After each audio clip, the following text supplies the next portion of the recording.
ഇതല്ലേ ഇംഗ്ലീഷിലൊരു ചൊല്ലുണ്ടല്ലോ, success has many fathers, failure is an orphan. ഇപ്പോൾ ഈ പ്രോജക്റ്റ് പിന്നെ പരാജയപ്പെട്ടിട്ടുണ്ടെങ്കിൽ അവരൊക്കെ പറയും, നോക്കൂ ഞങ്ങൾ പറഞ്ഞിട്ടുണ്ടായിരുന്നല്ലോ ഇത് മോശമാണ്. ഇപ്പോൾ പ്രോജക്റ്റ് നന്നായി വന്നപ്പോൾ എല്ലാവർക്കും അതിനൊരു ക്രെഡിറ്റ് വേണം. പക്ഷേ ഒരു സംശയവുമില്ല, എല്ലാ പാർട്ടികൾക്കും ഇതിനെ ഒരു ഒരു ഒരു അവസരമായി കണ്ടു. എനിക്ക് നല്ല ഓർമ്മയുണ്ട് നമ്മുടെ LDF-കാർ എന്തൊക്കെയാണ് ഈ വിഴിഞ്ഞം തുറമുഖത്തിനെതിരെ പറഞ്ഞത് ഞങ്ങളുടെ കാലത്തിലും. അഴിമതിയുണ്ട് എന്ന് പറഞ്ഞു, ഇതൊരു എന്താണ് സമുദ്രത്തിന് ഒരു കൊള്ളയാണെന്നൊക്കെ പറഞ്ഞു. ഇതൊക്കെ പറഞ്ഞവരാണ് ഇന്ന് വലിയ സന്തോഷത്തോടെ വിഴിഞ്ഞത്തിന് ആഘോഷിക്കുന്നത്. അത് ഞാനത് ആ ദിവസം തന്നെ സാമൂഹ്യ മാധ്യമത്തിൽ ഇട്ടിട്ടുണ്ടായിരുന്നു. ട്വിറ്ററിൽ ഞാൻ ഒരിക്കലിട്ടത് എൻ്റെ സ്റ്റാഫ് അതിനെ ഫേസ്ബുക്കിലാക്കി കുറച്ച് വൈകി. പക്ഷേ എനിക്ക് തോന്നി അതൊരു ഒരു കഷ്ടമായിരുന്നു. ഒരു മനുഷ്യനും ആ വേദിയിൽ 3 പേര് സംസാരിച്ച് 3 പേരും അദ്ദേഹത്തിൻ്റെ പേര് പറഞ്ഞില്ല.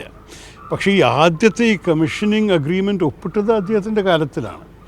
ഈ ആദ്യത്തെ ഈ വയബിൾ ബിഡ് വരുന്നത് തന്നെ അദ്ദേഹത്തിൻ്റെ കാര്യം നിങ്ങൾ മറക്കരുത്. ശ്രീ അച്യുതാനന്ദ സമയത്ത് 2 ബിഡ് ഇറക്കി, 2ഉം ഫെയിലിയറായി. എന്താ അതിൻ്റെ കാരണം? ക്വാളിഫൈഡ് ബിഡേഴ്സൊക്കെ ചൈനീസ് കമ്പനിയുടെ ബന്ധമുണ്ടായ കാരണം നമ്മുടെ കേന്ദ്ര സർക്കാർ അനുവദിച്ചില്ല.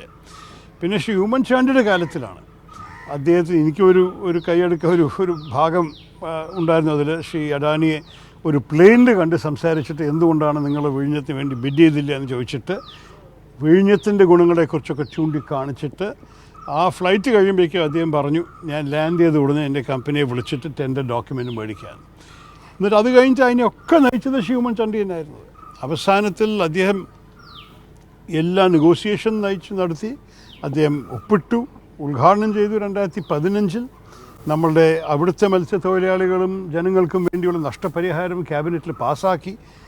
ഇതെല്ലാം ചെയ്ത ശരിക്ക് ഒരു മാർഗം കാണിച്ച ശ്രീ ഉമ്മൻചാണ്ടിയെ ഓർക്കാതിരിക്കുന്നത് അത് ശരിയല്ല എന്നാണ് എൻ്റെ അഭിപ്രായം. ശരിക്കും ഞാൻ എപ്പോഴും പറഞ്ഞു നടക്കുന്ന ഒരു കാര്യമാണ്, ശ്രീ നാരായണ ഗുരു എപ്പോഴും പറയില്ലേ, മതമേതായാലും മനുഷ്യൻ നന്നായാലും മതി. അതുപോലെ രാഷ്ട്രീയം ഏതായാലും രാഷ്ട്രം നന്നായാലും മതി. ഇത് വികസന വിഷയം രാഷ്ട്രത്തെ നന്നാക്കുന്ന ഒരു കാര്യമാണ്.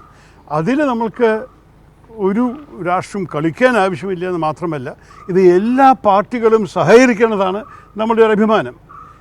ഞാൻ സ്ഥലത്തിൻ്റെ MP-യും ലോങ്ങസ്റ്റ് സെർവിങ് ഡയറക്ടറാണ് വിഴിഞ്ഞം ബോർഡിൽ. ഞാനൊരു കോൺഗ്രസ്സുകാരനാണ്. ഒരു കോൺഗ്രസ് മുഖ്യമന്ത്രി ശ്രീ ഉമ്മൻചാണ്ടി, ഒരു കമ്മ്യൂണിസ്റ്റ് മുഖ്യമന്ത്രി ശ്രീ പിണറായി വിജയൻ, 2 പേരും ഇതിനെ മുന്നോട്ട് കൊണ്ടുപോയി. അതിൻ്റെ ഒപ്പം കേന്ദ്ര സർക്കാർ 11 വർഷമായി നയിക്കുന്ന ശ്രീ നരേന്ദ്രമോദി അവരുടെ രീതിയിൽ സഹായിച്ചു. അത് മാത്രമല്ല ഇന്നലെ വന്നിട്ട് ഉദ്ഘാടനം ചെയ്തു. അപ്പോൾ ഇത് എല്ലാവരും പങ്കെടുക്കുന്ന ഒരു സന്തോഷകാര്യമായിട്ടാണ് ഞാൻ കണ്ടത്. അതിൽ എൻ്റെ അഭിപ്രായത്തിൽ ശ്രീ ഉമ്മൻചാണ്ടിയെ ഒഴിവാക്കാനൊരു ആവശ്യമുണ്ടായിരുന്നില്ല.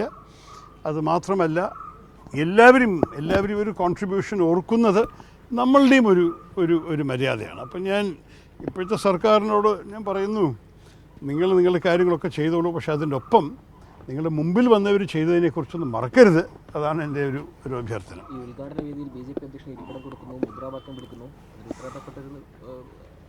അതെ, ഞങ്ങളെല്ലാവർക്കും ഒരു നോട്ടീസ് കിട്ടിയിട്ടുണ്ടായിരുന്നു സർക്കാരിൽ നിന്ന്, എത്ര മണിക്കാണ് എത്തേണ്ടത്, എന്താ ചെയ്യേണ്ടതെന്നൊക്കെ.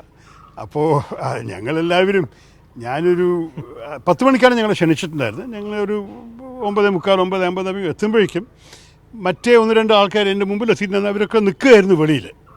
നമ്മളുടെ മിനിസ്റ്റർ GR അനിലുണ്ടായിരുന്നു, സാജി ചെറിയനുണ്ടായിരുന്നു, 3-4 പേര്. അപ്പോൾ നമ്മളൊക്കെ നിന്ന് സംസാരിക്കുകയായിരുന്നു വെളിയിൽ. ചിലവരകത്ത് ലൗഞ്ചിൽ ചായ കുടിക്കുന്നുണ്ടായിരുന്നു എന്ന് കേട്ടു. പിന്നെയാണ് ഞാൻ മനസ്സിലാക്കിയിരിക്കുന്നത് BJP അധ്യക്ഷൻ അവിടെ വേദിയിൽ തന്നെ ഇരിക്കുന്നുണ്ടായിരുന്നു. അപ്പം ഞങ്ങളതിൻ്റെ ആവശ്യം തോന്നിയില്ല. പക്ഷേ പിന്നെ അത് കഴിഞ്ഞിട്ട് കുറച്ച് കഴിഞ്ഞിട്ട് ഞാൻ ഹാളിൽ ഇല്ലാത്ത കാരണം ഞാൻ ഈ മുദ്രാവാക്യം വിളിക്കുന്നതൊന്നും ആ സമയത്ത് കണ്ടില്ല. പക്ഷേ ഒരു സംശയവുമില്ല, എല്ലാ പാർട്ടികൾക്കും ഇതിനെ ഒരു അവസരമായി കണ്ടു. എനിക്ക് നല്ല ഓർമ്മയുണ്ട് നമ്മുടെ LDF-കാർ എന്തൊക്കെയാണ് ഈ വിഴിഞ്ഞം തുറമുഖത്തിനെതിരെ പറഞ്ഞത് ഞങ്ങളുടെ കാലത്തിലും. അഴിമതിയുണ്ട് എന്ന് പറഞ്ഞു, ഇതൊരു എന്താണ് സമുദ്രത്തിന് ഒരു കൊള്ളയാണെന്നൊക്കെ പറഞ്ഞു. ഇതൊക്കെ പറഞ്ഞവരാണ് ഇന്ന് വലിയ സന്തോഷത്തോടെ വിഴിഞ്ഞത്തിന് ആഘോഷിക്കുന്നത്. ഇതല്ലേ ഇംഗ്ലീഷിലൊരു ചൊല്ലുണ്ടല്ലോ, success has many fathers, failure is an orphan. ഇപ്പോൾ ഈ പ്രോജക്റ്റ് പിന്നെ പരാജയപ്പെട്ടിട്ടുണ്ടെങ്കിൽ അവരൊക്കെ പറയും, നോക്കൂ ഞങ്ങൾ പറഞ്ഞിട്ടുണ്ടായിരുന്നല്ലോ ഇത് മോശമാണ്. ഇപ്പോൾ പ്രോജക്റ്റ് നന്നായി വന്നപ്പോൾ എല്ലാവർക്കും അതിനൊരു ക്രെഡിറ്റ് വേണം.